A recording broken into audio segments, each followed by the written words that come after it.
ব্যবহার করে থাকি সাধারণত সেই ধরনের মশলাগুলোই আমার নানু ব্যবহার করতো। তো সেই মশলাগুলা দিয়ে আমার নানু কী করতো, পেঁয়াজগুলা এভাবে চেটকে নিত, মানে সুন্দর করে। আমি ঠিক নানু যেভাবে করতো আমি ঠিক সেভাবেই আপনাদেরকে ভিডিও করে দেখাইতেছি। তো এইভাবে পেঁয়াজটা মাখা হয়ে গেলে তখন হচ্ছে নানু ধুয়ে রাখা মাংসগুলা এর মধ্যে দিয়ে আবার মেখে নিত। তো আমিও সেটাই করব আজকে।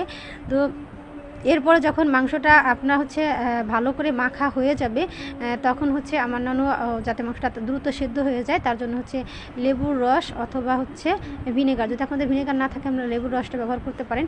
তো আমার কাছে ভিনেগার নাই, আমি হচ্ছে লেবুর রসটাই ব্যবহার করেছি। তো লেবুর রসটা দিয়ে এভাবে সুন্দর করে মেখে মাখানো হয়ে গেলে এটাকে অনেকক্ষণ ধরে মাখতে হয়, মিনিমাম 5 মিনিট মাখতে হয়। তো আমি হচ্ছে মেখে নিয়েছি অফ ক্যামেরায়, মেখে নিয়ে হচ্ছে যে আপনাদেরকে দেখালাম। দেখেন কত সুন্দর হয়ে গেছে, মনে হইতেছে এখনই রান্না হয়ে গেছে, এখনই খাওয়া যাবে। তো এরপর হচ্ছে পরিমাণ মতো পানি দিয়ে দিবেন। যারা হচ্ছে কড়াইয়ে রান্না করবেন তারা হচ্ছে 30 মিনিট